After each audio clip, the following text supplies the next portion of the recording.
மகா உன்னதங்களில் வீற்றிருந்து மனுமக்களை கண்ணோக்கி பார்க்கிற எங்கள் அன்புள்ள நல்ல ஆண்டவரே, மீண்டும் ஒரு விசை உம்முடைய கிருபை எங்களை ஆட்கொண்டு கடந்து போன இரவு நித்திரையிலே உம்முடைய பிரதான பங்கு இருந்து எங்களை எழுப்பி மீண்டும் இந்த புதன்கிழமையின் காலையின் பொழுதை காண்பதற்கு எங்களுக்கு தயை காண்பித்தீர். நன்றி ஆண்டவரே. வந்திருக்கின்ற எங்கள் ஒவ்வொருவரோடும் உம்முடைய சமாதானம் தங்கியிருந்து உமக்கேற்ற வாழ்க்கையினை நாங்கள் வாழ்ந்து காண்பிக்க, இந்த நாளை நாங்கள் ஆசரிக்க எங்களை உம்முடைய கருத்தில் ஒப்புக் கொடுக்கிறோம். எங்களை ஏற்று பலப்படுத்தும். ஆண்டவர் இயேசு கிறிஸ்துவின் நாமத்தில் ஜெபிக்கிறேன் நல்ல பிதாவே, ஆமென். அன்பு பிள்ளைகளே, கர்த்தருடைய வார்த்தைகளை கேட்பதற்கு தேவ சமூகத்தில் வந்திருக்கிற உங்கள் அனைவருக்கும் நம் ஆண்டவரும் இரட்சகருமாய் இருக்கிற இயேசு கிறிஸ்துவின் பரிசுத்த நாமத்தின் இந்த புதன்கிழமையின் காலையின் வாழ்த்துக்களை தெரிவித்துக் கொள்கிறேன். கர்த்தர் நம்மோடு இருப்பாராக. வேதாகமத்தில் ஆண்டவர் சொல்லுகிற வார்த்தை என்ன என்றால், 32வது சங்கீதம் 8வது வசனம், நான் உனக்கு போதித்து நீ நடக்க வேண்டிய வழியில் உனக்கு காட்டுவேன், உன்மேல் என் கண்ணை வைத்து உனக்கு ஆலோசனை சொல்லுவேன் என்று சொல்லுகிறார். நான் உனக்கு போதித்து நீ நடக்க வேண்டிய வழியை உனக்கு காட்டுவேன். அன்பு பிள்ளைகளே, ஆண்டவர் நமக்கு போதனை செய்கிறார். என்ன போதனை செய்கிறார் என்றால், நாம் நடக்க வேண்டிய வழி எது என்பதை அவர் நமக்கு காண்பிக்கிறார். உன்மேல் என் கண்ணை வைத்து உனக்கு ஆலோசனை சொல்லுவேன் என்று சொல்லுகிறார். இந்த வசனம் நமக்கு 2 தேவ வழிகளை நமக்கு போதிக்கிறது. ஒன்று, நமக்கு போதித்து அவருடைய வழியை நமக்கு காண்பிக்கிறார். இரண்டாவது, நம்முடைய கண்கள் மீது அவர் கண்களை வைத்து நமக்கு ஆலோசனை சொல்லுவேன் என்று சொல்லுகிறார். அன்பு பிள்ளைகளே, இன்றைக்கு இந்த காலை வேளையில் தேவ சமூகத்தில் கூடி வந்திருக்கிற நம் ஒவ்வொருவருக்குள்ளும் தேவ கிருபையானது எப்படி நம்மை பலப்படுத்துகிறது என்பதை நாம் சற்று யோசித்து பார்ப்போம். நீதிமொழிகளின் புஸ்தகம் 3வது அதிகாரம் 4வது வசனத்தை வாசிப்போம் என்றால், தேவனுடைய பார்வையிலும் மனுஷருடைய பார்வையிலும் தயையும் நற்புத்தியும் பெறுவாய் என்று சொல்லுகிறார். அவர் நமக்கு காண்பிக்கக்கூடிய வழி என்னவென்றால், தேவனுடைய வழியிலும் நாம் நடக்கும்போது தேவனுடைய பார்வைக்கும் மனுஷர் பார்வைக்கும் நாம் தயையும் நற்புத்தியும் பெறுவோம் என்று இங்கு ஆண்டவர் சொல்லுகிறார். மேலும் அவர் நமக்கு சொல்லக்கூடிய ஆலோசனை என்னவென்றால், உன் சுய புத்தியின் மேல் சாயாமல் உன் முழு இருதயத்தோடும் கர்த்தரிடத்தில் நம்பிக்கையாயிருந்து உன் வழிகளிலெல்லாம் அவரை நினைத்துக்கொள்.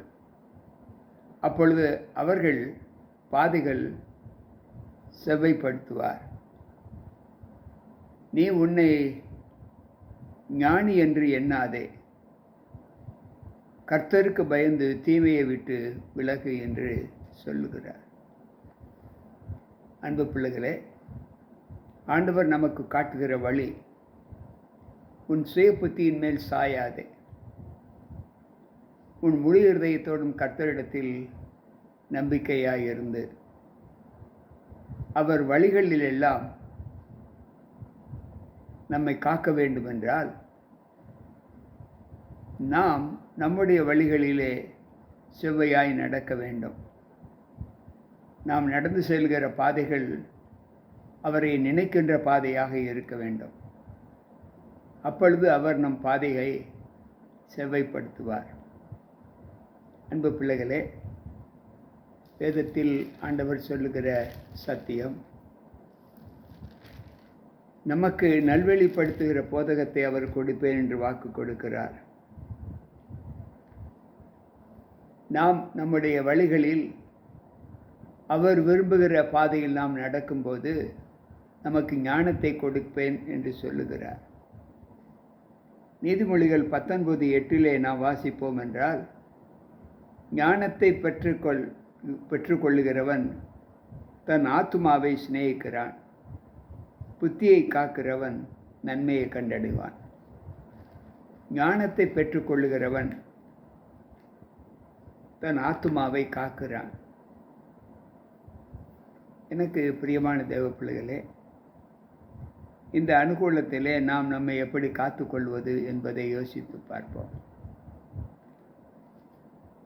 32வது சங்கீதத்திலே நாம் சொன்ன வார்த்தை, நாம் கேட்ட வார்த்தை நம்மை தேவ சமூகத்திலிருந்து எப்படி நமக்கு நன்மையை பெயர்க்கிறது என்பதை நாம் அறிவோம். அவர் நமக்கு போதித்து நாம் நடக்க வேண்டிய வழியை நமக்கு காட்டுவேன் என்று சொல்லுகிறார். நம் கண்ணின் மீது அவர் கண்ணை வைத்து நமக்கு ஆலோசனை சொல்லுவேன் என்று சொல்லுகிறார். அன்பு பிள்ளைகளே, நம்முடைய தேவன் நம்மை எப்படியெல்லாம் பாதுகாக்கிறார் என்பதற்கு நாம் இன்றைக்கு ஒரு பெரிய சாட்சியாக இருக்க வேண்டும். ஏசாயா தீர்க்கதரிசியின் புஸ்தகம் 58வது அதிகாரம் 11வது வசனம் சொல்லுகிறது, கர்த்தர் நித்தமும் உன்னை நடத்தி மகா வறட்சியான காலங்களில் உன் ஆத்துமாவை திருப்தியாக்கி உன் எலும்புகளை நினமுள்ளதாக்குவார். நீ நீர்ப்பாய்ச்சலான தோட்டத்தைப் போலவும் வற்றாத நீரூற்றைப் போலவும் இருப்பாய் என்று சொல்லுகிறார். கர்த்தர் நித்தமும் உன்னை நடத்தி மகா வறட்சியான பாதையில் காலங்களில் நம் ஆத்துமாவை திருப்தியாக்குகிறார். தேசத்தில் பஞ்சம் நேரிடும் போதோ, நம்முடைய சுய வாழ்க்கையில் இல்லாமை இருக்கும்போதோ அவர் நம்முடைய ஆத்துமாவை சிறுமைக்கு ஒப்பு கொடுக்காமல் திருப்தியாக்குவேன் என்று வாக்கு கொடுக்கிறார். உன் எலும்புகளை எல்லாம் அவர் நினமுள்ளதாக்குவார், சோர்ந்து போவதில்லை. நான் பலன்குன்றி போய்விட்டேனே என்கின்ற அழுகையின் குரல் அவர் நம்முடைய வாயிலிருந்து புறப்பட பண்ண மாட்டார். நாம் அவருக்குள் தினமும் தேவ மகிமையை பெற்ற பிள்ளைகளாக நம்மை ஒப்புக் கொடுப்பதற்கான பலத்தை அவர் கொடுக்கிறார். வற்றாத நீரூற்றைப் போலவும் தோட்டத்தைப் போலவும், நீர்ப்பாய்ச்சலான தோட்டத்தைப் போலவும் வற்றாத நீரூற்றைப் போலவும் நாம் இருப்போம் என்று ஆண்டவர் சொல்லுகிறார். எனக்கு பிரியமான தேவ பிள்ளைகளே, சற்று யோசித்து பார்ப்போம். ஏசாயாவின் புஸ்தகம் 49வது அதிகாரம் அங்கு 10வது வசனம் சொல்லுகிறது, அவர்கள் பசியாய் இருப்பதுமில்லை, தாகமாய் இருப்பதுமில்லை, உஷ்ணமாகிலும் வெயிலாகிலும் அவர்கள் மேல் படுவது இல்லை. அவர்களுக்கு இறங்குகிறவர் அவர்களை நடத்தி அவர்களை நீரூற்று நிலத்திற்கு கொண்டு போய் விடுவார். அன்பு பிள்ளைகளே, தேவனுடைய வழியில் நடக்கிற பிள்ளைகள் பசி அடைவது இல்லை, அவர்கள் தாகமாய் இருப்பதும் இல்லை, வெயிலாகிலும் உஷ்ணமாகிலும் அவர்கள் மேல் விழுவது இல்லை. அவர்களுக்கு இறங்குகிறவர் அவர்களை நடத்தி அவர்களை நீரூற்று இடத்திற்கு கொண்டு போய் விடுவார். நாம் சற்று யோசித்து பார்ப்போம். தேவன் நமக்கு கொடுக்கிற இந்த ஆசீர்வாதம் நம்மீது எப்படியெல்லாம் பலன் கொண்டதாய் காணப்படுகிறது என்பதை யோசிப்போம். அன்பு பிள்ளைகளே, நம்முடைய வாழ்க்கையின் பலன் தேவ சமூகத்தில் எப்படி நம்மை ஈர்க்கிறது என்பதை யோசித்து பார்ப்போம். 1 தெசலோனிக்கேயரின் புஸ்தகம் 2வது அதிகாரம் 11வது வசனத்திலே ஆண்டவர் தம்முடைய வழியின் பிரமாணத்தை நமக்கு கற்றுக் கொடுக்கிறார். என்ன சொல்லுகிறார் என்றால், அங்கு கர்த்தருக்கு உகந்த ஒரு அனுபவத்திலே நம்முடைய வாழ்க்கை நடக்கும் என்று அவர் சொல்லுகிறார். 1 தெசலோனிக்கேயர் 2:11 மேலும் நம்முடைய ராஜ்யத்திற்கும் மகிமைக்கும் உங்களை அழைத்த தேவனுக்கு நீங்கள் பாத்திரமாய் நடக்க வேண்டும். அவருடைய ராஜ்யத்திற்கும் அவரை மகிமைப்படுத்துவதற்கும் தேவன் நம்மை தெரிந்து கொண்டேன் என்று சொல்லுகிறார். அதற்கு பாத்திரவான்களாக நம்முடைய நடக்கை காணப்பட வேண்டும் என்று வேதம் சொல்லுகிறது. எனக்கு பிரியமான தேவ பிள்ளைகளே, யோவான் எழுதின நற்செய்தி நூல் 16வது அதிகாரம் 17வது வசனம் இப்படி சொல்லுகிறது. தேவ சமூகத்தில் அப்பொழுது அவருடைய சீசரில் சிலர், நான் பிதாவினிடத்திற்கு போகிறபடியினால் கொஞ்ச காலத்திலே என்னை காணாது இருப்பீர்கள் என்றும், மறுபடியும் கொஞ்ச காலத்திலே என்னை காண்பீர்கள் என்றும் அவர் நம்முடனே சொல்லுகிறதின் கருத்து என்ன என்று தங்களுக்குள்ளே பேசிக்கொண்டார்கள். கொஞ்ச காலம் என்று சொல்லுகிறாரே, அது என்ன? அவர் சொல்லுகிற காலம் இன்னதென்று நமக்கு விளங்கவில்லையே என்றார்கள். தேவனுடைய வார்த்தைகளை அவரோடு கூட இருந்த சீசர்கள் கூட தங்களுக்கு ஒப்பான வார்த்தைகளை பேசுவதற்கான பலத்தை அவர்கள் பெற்றுக்கொள்ளவில்லை என்று ஆண்டவர் சொல்லுகிறார். யோவான் 16:13 இப்படி சொல்லுகிறது. சத்திய ஆவியாகி அவர் வரும்போது நம்மை சகல சத்தியத்திற்குள்ளும் நடத்துவார். அவர் தம்முடைய சுயமாய் பேசாமல் தாம் கேள்விப்பட்டவைகள் யாவையும் சொல்லி வரப்போகிற காரியங்களை உங்களுக்கு அறிவிப்பார். சத்திய ஆவியாகிய அவர் வரும்போது நம்மை சகல சத்தியத்திற்குள்ளும் வழி நடத்துவார். அவர் பேசுகிற காரியம் அவருடைய சுயத்தினால் அல்ல. அவர் கேள்விப்பட்ட வார்த்தைகளை அவர் நமக்கு சொல்லுகிறார் என்று வேதம் சொல்லுகிறது. மேலும் யோவான் நற்செய்தி நூலிலே 4வது அதிகாரம் 6வது வசனத்தை நாம் வாசிப்போம் என்றால், அங்கு ஆண்டவர் சொல்லுகிறார், அங்கே யாக்கோபனுடைய கிணறு இருந்தது. இயேசு பிரயாணத்தினால் இளைப்படைந்தவராய் அந்த கிணற்றினருகே உட்கார்ந்தார். அப்பொழுது ஏறக்குறைய 6ஆம் மணி வேளையாயிருந்தது. அவருடைய சீசர்கள் போஜன பதார்த்தங்களை கொள்ளும்படி ஊருக்குள்ளே போனார்கள். அப்பொழுது சமாரியா நாட்டாராகிய ஒரு ஸ்திரீ தண்ணீர் மொள்ள வந்தார். இயேசு அவளை நோக்கி, தாகத்திற்கு தா என்றார்.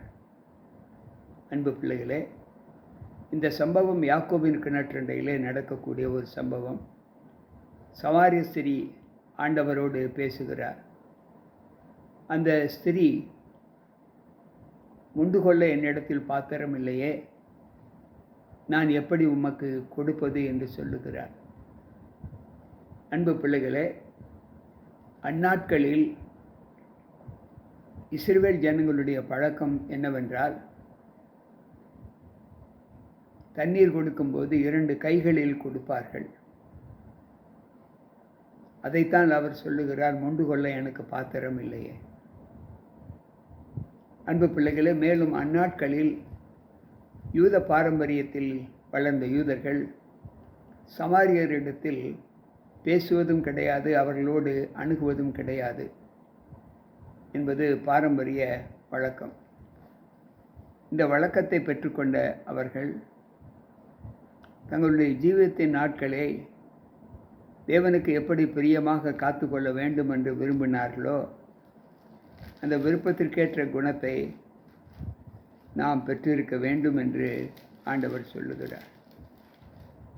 ஏசாயா 54:10 இப்படி சொல்லுகிறது, மலைகள் விலகினாலும் பர்வதங்கள் நிலை பெயர்ந்தாலும் என் கிருபை உன்னை விட்டு விலகாமலும் என் சமாதானத்தின் உடன்படிக்கை நிலை பெயராமலும் இருக்கும் என்று உன்மேல் மனதுருகிற கர்த்தர் சொல்லுகிறார். ஒருவேளை நான் படைத்த இந்த சமஸ்தான பூமியிலே மலைகளும் பர்வதங்களும் அகன்று போய்விட்டாலும் என் கிருபை உன்னை விட்டு விலகாமல் இருக்கும் என்று ஆண்டவர் சொல்லுகிறார். சமாதானத்தின் உடன்படிக்கை நிலைபெறாமலும் இருக்கும் என்று ஆண்டவர் சொல்லுகிறார். யார் அந்த ஆண்டவர் என்றால், உன்மேல் மனது உருகுகிற ஆண்டவர் என்று சொல்லுகிறார். எனக்கு பிரியமான தேவ பிள்ளைகளே, இந்த நாளில் நாம் இந்த 32வது சங்கீதத்தில் 8வது வசனத்தில் வாசித்தபடி, நான் உனக்கு போதித்து நீ நடக்க வேண்டிய வழியை உனக்கு காட்டுவேன், உன்மேல் என் கண்ணை வைத்து உனக்கு ஆலோசனை சொல்லுவேன் என்று சொல்லுகிறார். அந்த ஆலோசனை என்ன என்றால், நாம் இயலாமையை குறித்து, இல்லாததை குறித்து பரிதபிக்க கூடாமல், நாம் திக்கற்று போய்விடாமல், ஆண்டவரை விட்டு வழி விலகக்கூடாமல் அவர் நம்மை பாதுகாக்கிறார். வற்றாத நீரூற்றை போல் இருப்பாய், நீர்ப்பாய்ச்சலான தோட்டத்தை போல் இருப்பாய் என்று சொல்லுகிறார். நீ உனக்கு இனி பசி இருப்பதில்லை, உனக்கு தாகமும் எடுப்பது இல்லை. உன் கனிகளை ஆசீர்வதிப்பேன், உனக்கு செம்மையான வழியை நான் போதிப்பேன், உன் கால்கள் தள்ளாட ஒட்ட விடமாட்டேன். அன்பு பிள்ளைகளே, இவ்வளவு அனுகூலங்களை செய்கிற தேவன், அந்த தேவன் நம்மை நேசிக்கிறார். எந்த நேசத்தில் அவர் நம்மை பாதுகாக்கிறார் என்பதை சற்று யோசித்து பார்ப்போம்.